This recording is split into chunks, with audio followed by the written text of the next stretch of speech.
అబ్బా ఓహో home bell కొట్టారు, పిల్లలందరూ బయటికి వెళ్తున్నారు, మరి టీచర్ లోపలికి వెళ్తుందేమిటి?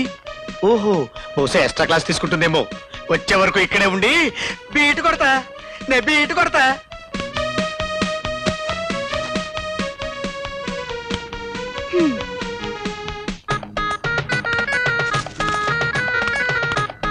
పోగట్రీరా తొందరగా అయ్యి.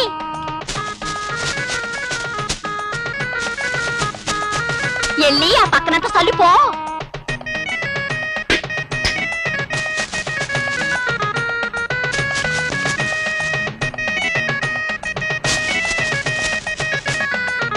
రే నేనేరా ఇదిగో ఇక్కడ ఉన్నాయి.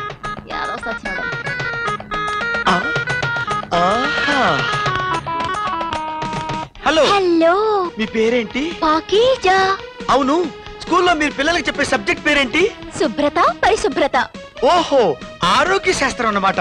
సైన్స్ అబ్బో చాలా కష్టం. ఒకరా ఇద్దరా 600 మంది పిల్లలు. ఒక్కరోజు నేను స్కూల్కి రాకపోతే స్కూల్ గబ్బు పట్టిపోతుందండి. గబ్బు?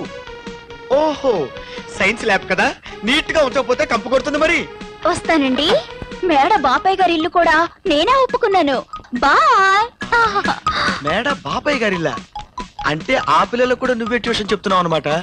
ఆహా పాకీజా కబూదర్ జా, నువ్వే నా పాకీజా, నువ్వే నా కబూదర్ జా.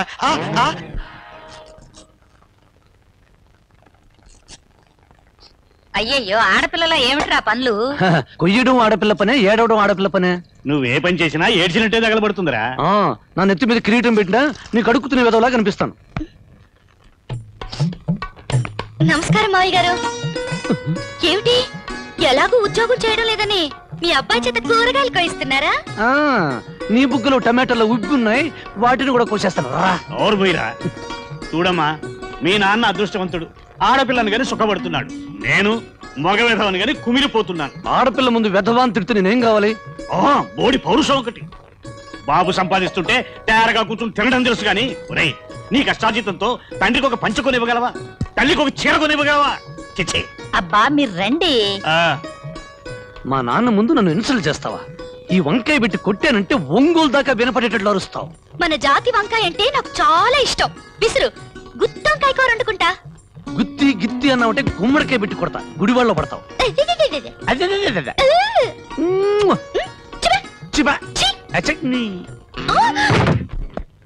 Good morning sir. నమస్కారం.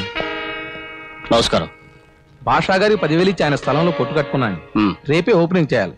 భాషా గారు ఆయన పేరు పెట్టమంటున్నారు, నాకేమో మా అమ్మగారి పేరు పెట్టాలనుంది. నిరభ్యంతరంగా పెట్టుకోండి. అలా పెట్టుకుంటే భాషా గారు కాలేజీలో తీసేస్తాడండి. షటప్. ఒక పోలీసు వేండి నువ్వు అలా మాట్లాడడానికి సిగ్గులేదు? ఇలాంటి భాషలను చాలా మంది చూశాను. రేపు ఉదయం నేను అక్కడికి వస్తాను. నా ఎదురుగా మీరు మీ అమ్మగారి పేరుతో కొట్టి ఒప్పించేయండి.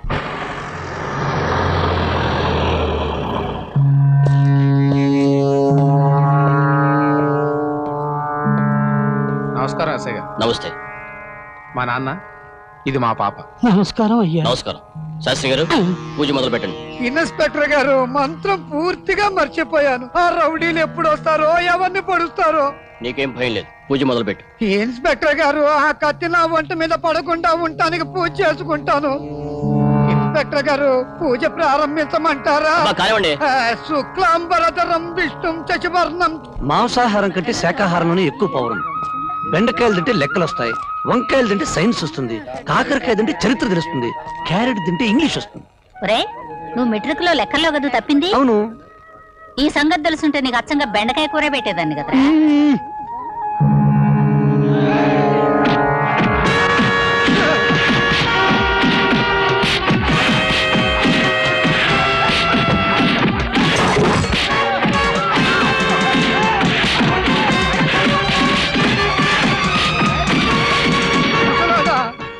ఇంకా నువ్వు బతుకుండి ఏమి సాధిద్దామని చెప్పు.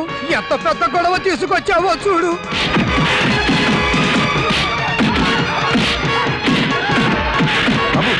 ఏమిటా తగదా? అది మామూలు తగదా కాదు నాయన, డ్రామా. వాళ్ళు భాషా మనుషులు, వాళ్ళలో వాళ్ళు కొట్టుకుంటున్నారంటే ఇంకా సేపట్లో ఎవరినో హత్య చేస్తారని అర్థం.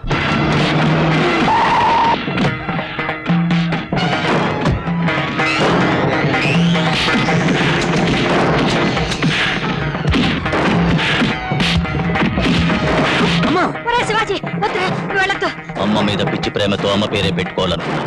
అమ్మ దగ్గరికి వెళ్ళు.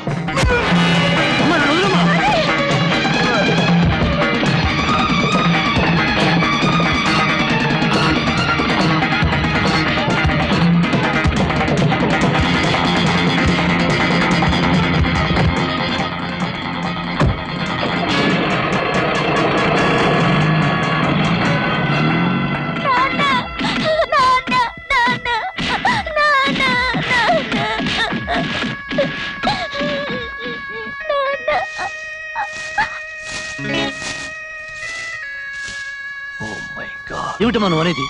ఆ హోటల్ వాడిని పడవటం మన ఇద్దరం చూసా. మీరా వాడిని పడవడం నువ్వు నేనే కాదు, అక్కడున్న ప్రతివాడు చూశాడు. కానీ ఏ ఒక్కడు వాడిని ఎదిరించి ఆపలేదు. నువ్వు నన్ను ఆపకపోతే వాడి రక్తం కళ్ళ చూసుండేవాడిని.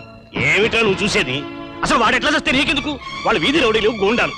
ఎవరిని చంపుతారో, ఎవరి చేతిలో చేస్తారో ఎవరికి తెలియదు. వాళ్ళు చస్తే వాళ్ళకింత పిండాకుడు పెట్టేవాళ్ళు కూడా లేరు. కానీ నీకు నాకు ఉన్నారే, అలా లేరని నువ్వు అనుకుంటే అది ఇష్టం వచ్చినట్టు వెళ్ళరా. నువ్వు నాకు ఉగ్గు పాలు పోసావా, పిరికి పాలు పోసావా? ఆ రౌడీ గాన్ని నోరుమూయరా. 10 రూపాయలు సంపాదించే తెలివితేటలు లేవు గానీ ఊరికి ఉపకారం చేస్తాడట. అబ్బా నారాయణ, ఏమిటయ్యా ఇది? రోజు తగులు అడుకునే భార్యాభర్తలను చూశాను, నిత్యం తిట్టుకునే రాజకీయ నాయకులను చూశాను, కానీ 365 రోజులు గొడవపడే తండ్రి కొడుకులు మీ ఇద్దరిని చూస్తున్నానయ్యా. ఏం చేయమంటావయ్యా?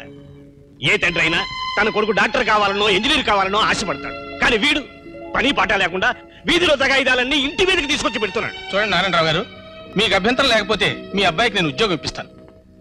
ఏమిటది? ఒక నెలలో ఎలక్షన్స్ రాబోతున్నాయి.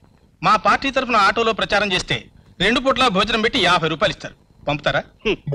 నా కొడుకును ఊరికే ఇంట్లో కూర్చోబెట్టుకుని నేను కష్టపడి సంపాదించే నా జీవితాంతం పోషిస్తాను గాని ఈ చెడిపోయిన రాజకీయాల్లో మాత్రం వాడి చారనివ్వను. సర్లేండి, రాజకీయాలు వద్దనేవాడే క్యూలో నిలబడి మొదట ఓటేస్తాడు. నేనా? ఓట? ఇంతవరకు ఈ చెయ్యి ఓటు మీద ముద్ర వేయలేదు, ఈ వేలి మీద ఇంకు పడలేదు. సర్లే, మీరు వెళ్ళండి అయ్యా, వెళ్ళండి.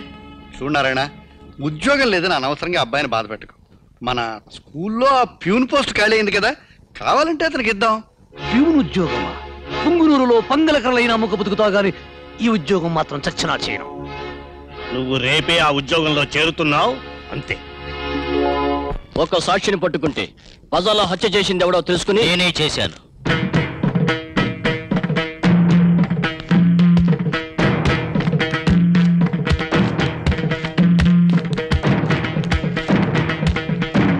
అలా అని కాగితం మీద రాసిస్తాను.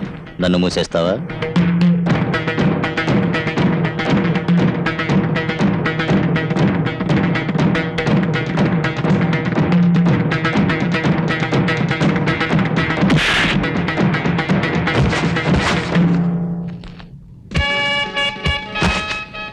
చూడు, ఇంకొకసారి ఈ కేసును తవ్వాలని చూస్తే స్టేషన్ బయట భాషా పోలీస్ స్టేషన్ అని పేరు పెట్టిస్తాను.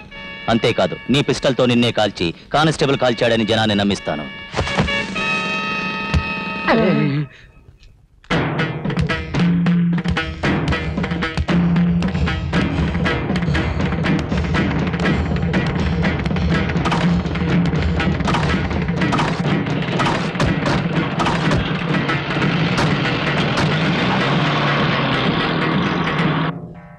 నువ్వు ఆ ఎస్ఐ మీదకి వెళ్ళిన సంగతి హోమ్ డిపార్ట్మెంట్ దాకా వెళ్ళింది. మినిస్టర్ గారు నన్ను అంటున్నారు. ఎందుకంటే షంటేది నెల నెల ఆయనకు వాటా పంపిస్తున్నావు. పైనుండా మాత్రం చూసుకోలేడా? ఎలా చూసుకుంటాడో?